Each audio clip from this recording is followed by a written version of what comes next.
What's up, guys? Carolina Jackpot coming at you. It's Wednesday evening. I'm sitting here watching playoff baseball. I'm just kidding. I'm not. I'm actually sitting here watching some college football Wednesday night special. Coastal Carolina Chanticleers taking on Louisiana. The Raging Cajuns. They're tied up at 7 right now. Let's get into some of these picks against the spread. We have 20 of them to go through for the weekend of October 17th, 2020. Right now, Carolina Jackpot, through 6 weeks of regular season play, stands at 41, 42, and 1 push. So just one game under that 50% mark for the season. Like to always be over 50% on college football. I would love to be closer to 60%. We got a lot of work to do. Let's see if we can make it up this week. Got a lot of them, so I'm going to go kind of fast. Thursday night special, Georgia State on the road at Arkansas State. Arkansas State, the Red Wolves laying 3.5 at home. We know that Arkansas State can score some points in a hurry. Georgia State, not a bad football team. Kind of blew out East Carolina at home a couple weeks ago, right? Went on the road, took on the same Louisiana Raging Cajun team, and it was a pretty close game. And nip and tuck there in Louisiana. Won that one at the end. In this one, I just think Arkansas State has a little bit too much firepower.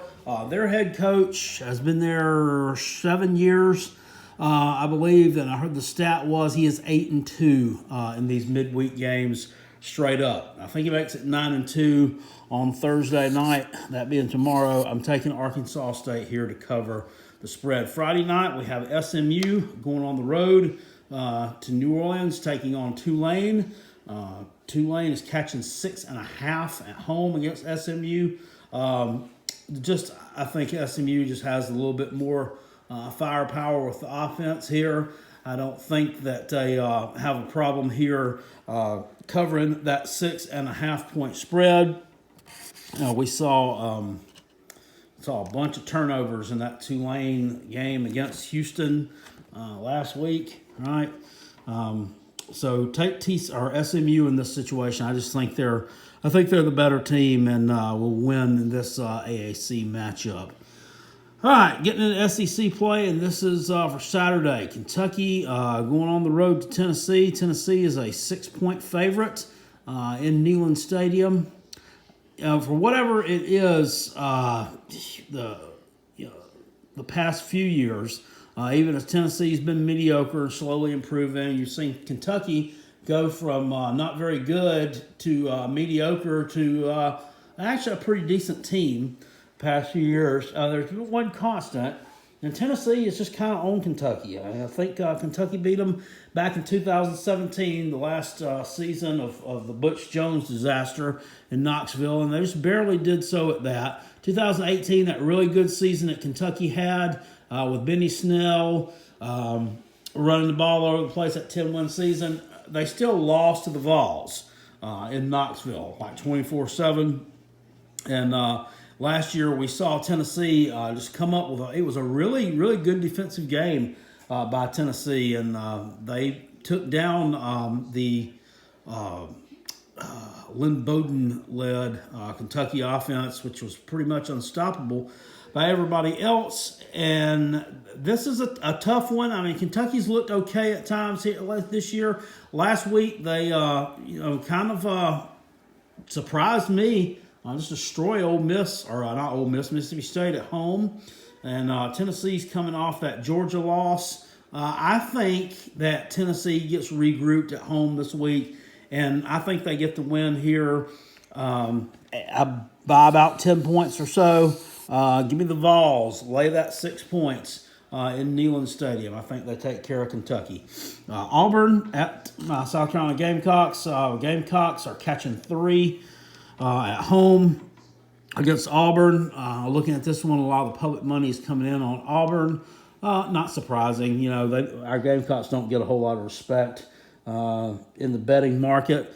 And that's fine. A lot of these people, I assume, haven't been watching the games. Auburn is this year's SEC version of a wet fart. They're just they're not very good to me. They're not very good. Their quarterback, Bo Nix, he looked okay at times, but if he gets out of the pocket, I mean, he can run around a little bit, but it's not anything that's going to pose any kind of concern to any upper echelon teams in the SEC. They really lost a lot when they lost those guys off the defensive line. They lost a lot out of their secondary from last year, which was a really good team, and a lot off the offensive line.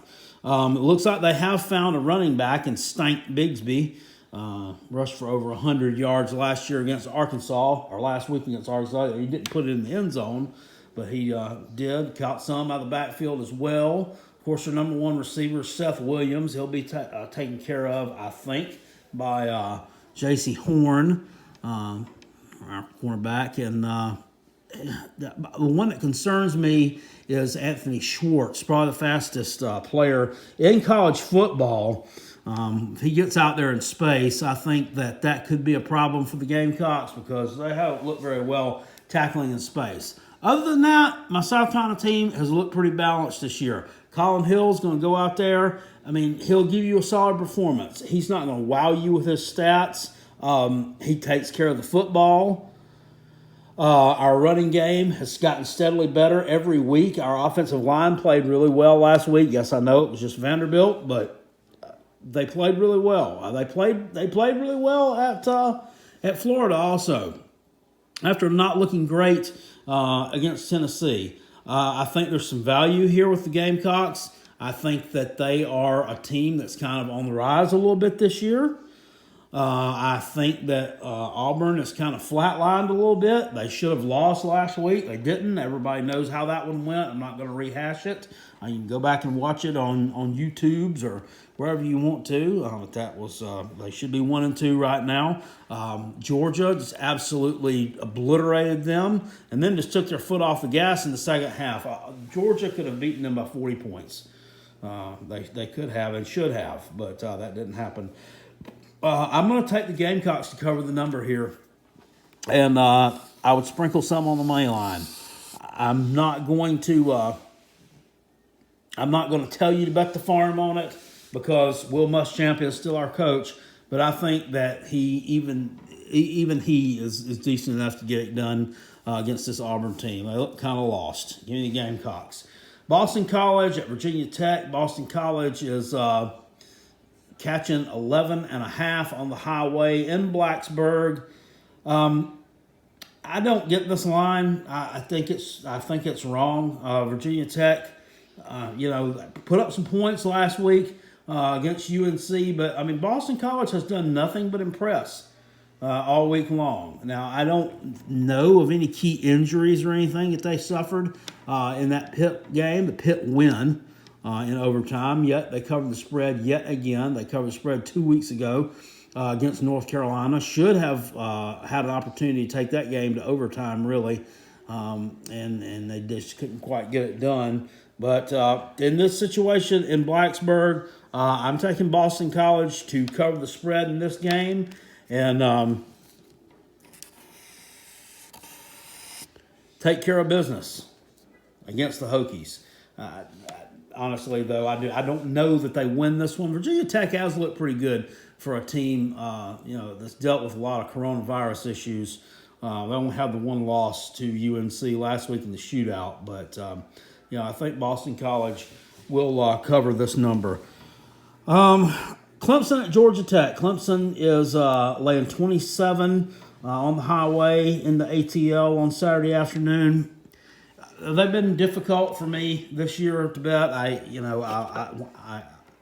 take Clemson to cover, and they don't. I take their opposition to cover, and they don't. Just looking at this one, on paper, situationally, you're coming in. It is a Saturday afternoon game. I don't think that. I'm not going to say Clemson's not going to be up for the game because they are always up for these ACC contests. Georgia Tech, looked good in the fourth quarter last week. They did what they had to do. They proved that they can kind of come from behind and still won. And what they scored like 21 points last Friday night in a matter of just like 5 minutes. So, in this situation, I mean, last year they lost by 38 in Jeff Collins' debut at Clemson. Traditionally, this was a game that was really close in Atlanta. It hadn't been that way in the past. Clemson's won, I think, the past 5 in the series, and no doubt they'll get that 6th win in a row here. But for some reason, I like Georgia Tech to cover the spread. They're coming off of an extra day's rest. Clemson had the big win at home. They can kind of relax a little bit. They had their chest puffed out after that one. They can kind of relax a little bit here. This team is not going to give them the test that Miami did. I don't think. So they think. They're not as good of a team as Miami is, at least offensively. Defensively, I would beg to differ. But this is a big number. I think the Ramblin' Wreck can get it done, and I'll take them to cover against Clemson in Atlanta. I would venture to say a 21-24-point win by the Taters if I just was throwing it out there. Maybe a little backdoor cover by Georgia Tech. Maybe see them play well in the fourth quarter, kind of like they did the other day. But take the Yellow Jackets. Pitt on the road at Miami. Pitt is catching 10 in the hook in Hard Rock at this printing. And now Miami it's grown up to a 13.5-point favorite. Not sure where that's coming from. But this one is not hard for me. I'm taking Pitt to cover here. I'm not impressed with Miami's defense whatsoever. They just, they did not look good to me against Clemson. Yes, I know it's Clemson. Nobody looks good against them. But they didn't look good against Louisville either. They didn't, for what it's worth, they let Louisville just keep coming back and scoring on them. Louisville put up more yardage on them than they had on Louisville. Louisville had first downs than Miami did. Miami just had the big plays. So Pitt is a team that will ugly a game up. They'll muddy it up. I think they're hungry for a win. Not necessarily sure they're going to get it, but that's not outside the realm of possibility either. I would not consider sprinkling money line cash with Pitt here. I think Miami will win this game, but I think it will be fairly close, and we'll come in under this 10.5. Liberty on the road at Syracuse. Wow. Syracuse is catching 3 in the hook at home against Liberty. This is a team, last year they went on the road to Liberty and won 24-0, if you'll remember. And that was a Liberty team that had Stephen Buckshot Calvert at quarterback, who set all their school records there. Here in this situation, Syracuse is just really bad. They lost by 14, at home against Duke. They do have a win against Georgia Tech to their credit, which I had called for them to cover the spread in that game. I did not think they were going to win, if they did. Liberty, high-powered offense and defense, not that bad either. This is a borderline legit team that Hugh Freeze has got here, and if this is one that was on my docket for real, if I were playing this with my actual cash, I would probably stay away from this. But I just can't. I can't take Syracuse. I just can't. I think Liberty. I think Liberty gets this one done. I'm gonna give the Flames to cover the spread there against Syracuse, and that's sad to say, but they kind of went downhill the past couple years. Cincinnati at Tulsa. Tulsa is catching 3 at home. Both these teams have really good defenses. Tulsa, kept the game really close with Oklahoma State to open the season up. I think they may have had a cancellation in there. I'm not sure. Cincinnati, we all know how good they are. They've got them ranked anywhere you look from 10th to 6th or 7th.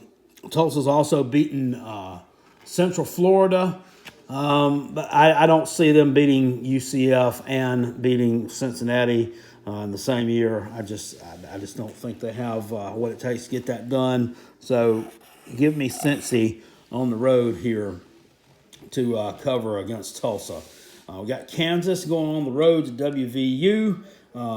West Virginia is laying 22 and the hook in Morgantown against the winless Kansas Jayhawks. Teams just look terrible all year long. Lost all their games by double digits and some by 40-plus points.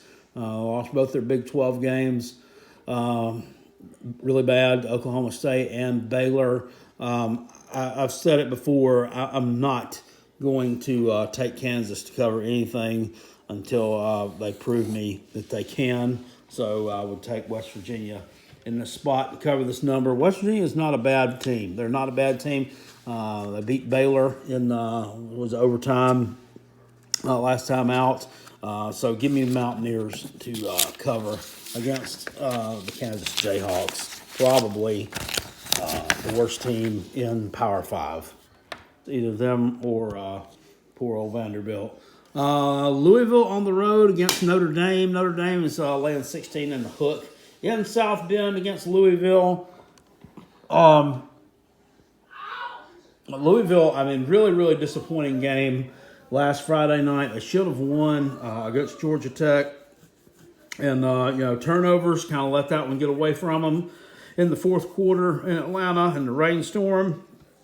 Notre Dame, kind of a workmanlike win against Florida State. I feel like they should have covered the spread against Florida State. Their drive just kind of petered out there with like a minute left to go in that game. They turned the ball over on downs and didn't punch it in. Here they're laying 16 in the hook. That's a little bit high in my opinion because I feel like while Notre Dame has the edge on the line of scrimmage, I think Louisville has the edge with skill talent. Certainly Notre Dame has the better defense, but I think that this could be a situation where we could see Louisville get a backdoor cover. And look, every year under Brian Kelly, Notre Dame has come out flat and played a really piss-poor game at home against an ACC foe. Go back and look at it happens every year. Last year it was Virginia Tech. Then they did it, I think 2 years ago, they did it against Pitt. In 2018, or was it? No, 17. Yeah, they were like 4-8, so it really didn't matter there. But they do it all the time. And this could be that situation this year. Of course, they're actually in the ACC this year. So, that comprises their entire schedule. I like Notre Dame. I think they've got a really good team. I just don't trust them to lay this much against a team that I know will be able to move the ball and score on them. Now, whether they'll be able to hang on to the ball, that remains to be seen. But I'm going to take Louisville to cover the spread here against Notre Dame and keep that one a little bit closer than that. I don't think they win, but I do think they cover the number. Got Duke at NC State. NC State's laying 4.5 at home. Duke looked pretty good last week with the 38-24 win at Syracuse. I said in my recap of my picks against the spread from last week that it's interesting to see what Duke does when they don't turn the ball over because I didn't pay enough attention to the stats in that Syracuse game. They actually turned the ball over 4 times. And they still won. So that they have been turning the ball over at an alarming pace. They have got to stop doing that. They're not going to be able to win these games. Here in this situation, we've seen them play decent, even against Virginia Tech a couple of weeks ago. They covered the number against the Hokies at home, did lose, but they were able to cover against them. And then got a win last week on the road against the hapless Syracuse team. Here, NC State comes in as a one-loss team. And you got to look at it and say, do you believe in Dave Duran and NC State? I don't. I really don't. And that's just how I do a lot of these ACC games, man. A lot of them, you can find value in the underdog. You just can, for whatever reason. If you ever watch Uncle Lou's channel, he talks about these ACC teams, especially the ones in the Coastal, and says they're really just basically the same team with different helmets on. And whether you believe that or not, there is some validity there. There is, because while they may not be the same team, you will see them jump up and surprise you and just take down the other ones that you don't. They cannibalize each other in ways that you wouldn't think here. So with that being said, I'm going to take Duke to cover the number here. I like Duke's quarterback, Chase Bryce, even though he is a former Clemson player. And I'll say that. Former Clemson player. He's not a Clemson player anymore. I think that they can go on the road here to NC State and keep this game really close. They're not necessarily big-time rivals, but they are geographically close, and that makes them enough to be a rivalry. Of course, there won't be any fans here in attendance, so it's really not. It's not like even going on the road. I mean, I think Durham and Raleigh are it's 30 minutes from each other. So give me Duke to cover here against NC State. I'm not totally 100% confident in that, but my ACC theory works itself out more times than not. I don't think that NC State's going to be a team that you're going to see go 5-1 or 6-1 before they take a loss. I just don't. They're just not that good. They're not that. Ole Miss on the road at Arkansas. Arkansas is catching 3 at home against Ole Miss. I like Lane Kiffin's offense. I think this is another one that has a chance to be a shootout. Got the makings of a 75, 80 points total in this game. Arkansas, the home underdog here, they're coming off of a loss. I think this is going to be an angry team. I think this team's going to be pissed off after that Auburn game that they should have won. I think Sam Pittman, as a head coach, is a heck of a motivator. I think that he's a heck of a motivator. I think Ole Miss is going to get theirs, especially on the ground against this Arkansas team. But I think Arkansas is going to get theirs, and I think they're going to get just a little bit more. And I'm going to take the Hogs to pull a mild upset here in Fayetteville or Little Rock. I'm not exactly sure where this one's at. Fayette Rock. Hogs covering there against Ole Miss. Texas A&M on the road at Mississippi State. Mississippi State catching 6.5 at home against Texas A&M.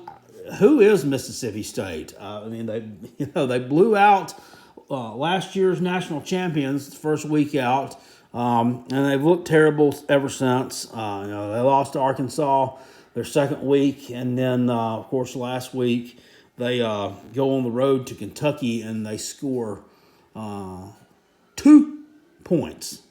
2 whole points of safety. Texas A&M, I still don't think this team is that great. Nice win over Florida last week, but we knew Florida couldn't play defense, and there you have it. I mean, it played out just like I thought it would. This is one that, I don't know, man. This one scares me. I would stay away from it if I were you, but I would lean towards Mike Leach and Mississippi State here. I just would. I think that he's going to figure something out here against that Texas A&M team. I think he's kind of backs up against the wall kind of for this season right now, and I think that the key to it here is running the ball.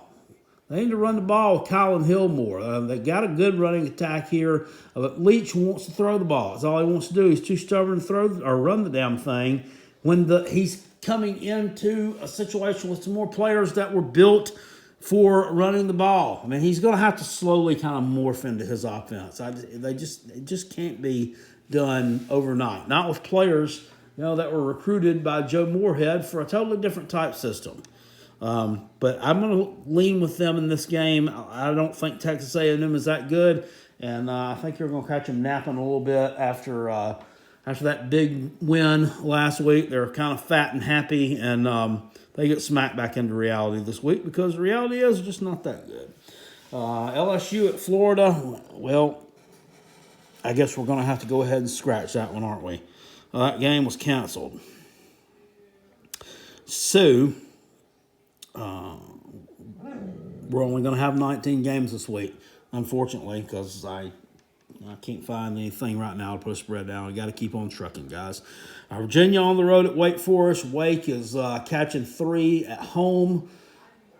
Wake Forest hasn't played in a while. Last time out we saw them, they dominated Campbell like 66-14. They've covered the spread against Clemson this year in their first game out. Wake Forest doesn't get a lot of love either from the betting public here. Virginia's quarterback, though, last week got dinged up a little bit, and I think he may miss some action in the second half of that game, and I think he may miss some action here in this game against Wake. Still a tough team. They play pretty well defensively. They played well defensively against Clemson and Trevor Lawrence in that first game. Did a really good job. I mean, they covered the number. I mean, they still weren't anywhere close to winning, but I mean, it was 37-13, I think. I mean, they held their own. It was respectable. I just think Wake's probably a better team. I'm going to take them to cover here against Virginia. Taking another underdog. You see, this is a big trend of mine, taking these underdogs. They're covering 60% this year, and that doesn't mean that you should just blindly bet underdogs just for the heck of it. But when there's value there, I just tend to look towards them. UNC on the road at Florida State. Florida State is a 13.5-point underdog at home against North Carolina. And Sam Howell. We saw UNC go out there last week and just have a huge shootout win over Virginia Tech at home. And one would think that they're kind of, they got to be kind of spent after that one. You really would. And here we are traveling to Tallahassee to take on the Seminoles. And I saw something last week from Florida State that I hadn't seen in a while. I saw a team that put up some fight. I saw a team that sustained some drives. I saw a team that, looked like it was playing together. Now, that game really wasn't in jeopardy at any time, but they played better in a loss to Notre Dame than they have at any point in time this season. I think that beatdown in Miami a few weeks ago was the low point of the program. I think that was the lowest that it could possibly get, and I don't think that it would go anywhere but up. From there, they found a new quarterback, which they needed to do 2 years ago. They just didn't have anybody to take that role. And Jordan Travis just have looked a lot better. He's actually getting the ball to Marion Terry for some big plays. And I think that Florida State, it's not going to happen this year, but it will within the next 2 to 3 years. I think that Mike Norvell is going to get them back to respectability and much more. And they can recruit down there. They can get the athletes in here when he gets ones in there to fit his system. I think that this will be a dangerous football team. People laugh at me now, but mark my words, it's going to be one of the biggest surprise teams in the country next year. Here in this situation against North Carolina, 13.5 points at home. I mean, it looks like low-hanging fruit to me for an underdog. I'm taking Florida State here. And, call me crazy, but I think they got on a little bit of a roll of playing better last week against Notre Dame, and I think they continue it this week. I don't think they're going to win this game, But I could see, a game with both teams in the high 30s here, or maybe, a 41-31 type game that UNC wins, finally, pulls away later on in the fourth quarter with, Florida State playing really well here. I think Mike Norvell's over his coronavirus stuff. So I think he's back on the sideline with them, I believe. So give me the Seminoles here to cover that 13.5 against North Carolina. Georgia at Alabama. Game of the week, game of the year so far. SEC and in college football, all eyes are going to be on Tuscaloosa this Saturday night. Of course, Nick Saban's not going to be on the sideline, I guess, and he's got coronavirus. So, several coaches now. It's Les Miles, Mike Norvell, now Nick Saban I know of have gotten coronavirus. And this one, just blindly looking at them, I think Georgia's the better team. I think it's because of that defense. Offensively, they do what they got to do. They're starting to open the playbook up a little bit. You can see that with Stetson Bennett learning that system that Coach Munkin has installed down there. They've got some nice receivers.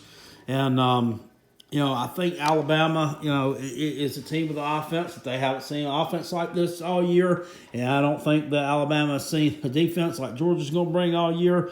It's going to be a good matchup. Nick Saban still hasn't lost to one of his assistants and former assistants. And I don't know if we'll see that finally take place on Saturday night in Tuscaloosa. But I just think 6 points is a little bit too much here. I think the Dogs can win this one.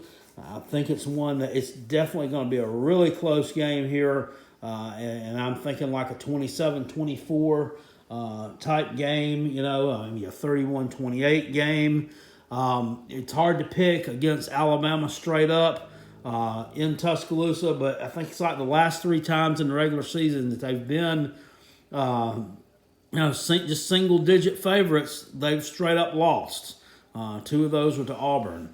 And then one of them, of course, last year, home against LSU. So with that being said, give me Kirby Smart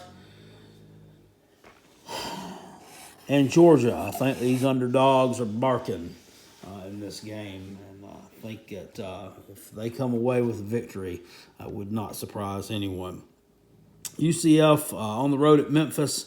UCF is laying 3.5 on the highway against Memphis. 2 high-powered offenses, 2 teams kind of short on defense.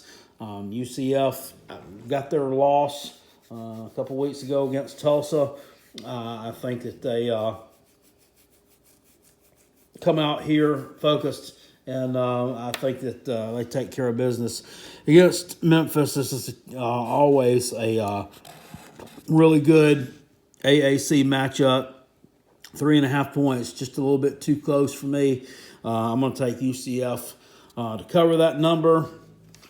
And then this one I had to throw in there because I didn't quite have 20. Well, I still don't have 20 because I had to get rid of one. I didn't want to, but just unfortunate there. Navy on the road at East Carolina. East Carolina catching 2 at home against the Midshipmen. Navy is looks kind of a weird team this year. They got blown out in their opener against Brigham Young. Got blown out by Air Force, a team that had half the team, and still got blown out by them. They were able to come from behind and beat Tulane after being down 24-0. But does the fact that they came back speak more on Navy's behalf, or does the fact that they got behind 24-0 speak more about them? I'm not sure. And then they beat Temple last week, a team that was playing its first game while everybody else has already played 2, 3, 4 games. I don't think East Carolina is very good, especially defensively. They've given up a ton of points ton of yards. I think Mike Houston's a coach will have this team headed in the right direction eventually. But they can put some points on the board with Holt Nailers.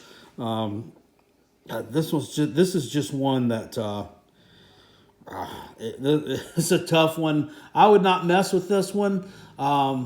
But they had a nice win on the road last week against South Florida. East Carolina did, and I think that they could make it 2 in a row here. I think I could make it 2 wins in a row here. I'm going to take them to cover the number. I don't think Navy's very good. I don't think they're very good at all this year. It's really surprising to see Ken Niumatalolo put a bad product on the field, but it appears that's what's happened this year. So there are Carolina Jackpots picks against the spread. 19 games for the weekend of the 17th of October, 2020. Check these on Saturday and see how I'm doing, how I did. And make sure you tune in either Sunday or maybe possibly next Monday if I don't have time. As I recap them and I give you my turd of the week, my should have known better pick of the week, unless I happen to get them all right, which is utterly impossible. And my boy, you sure nailed it pick of the week, which is also inevitable. All right, I will see you guys later. Thank you for watching. If you enjoyed this video, please hit it with a thumbs up. And if you're not subscribed to the channel, make sure you subscribe to it now and ring my little bell so you get notifications whenever Carolina Jackpot drops a new video. I'll see you guys next time. Appreciate it. Peace. I'm out. Go Gamecocks.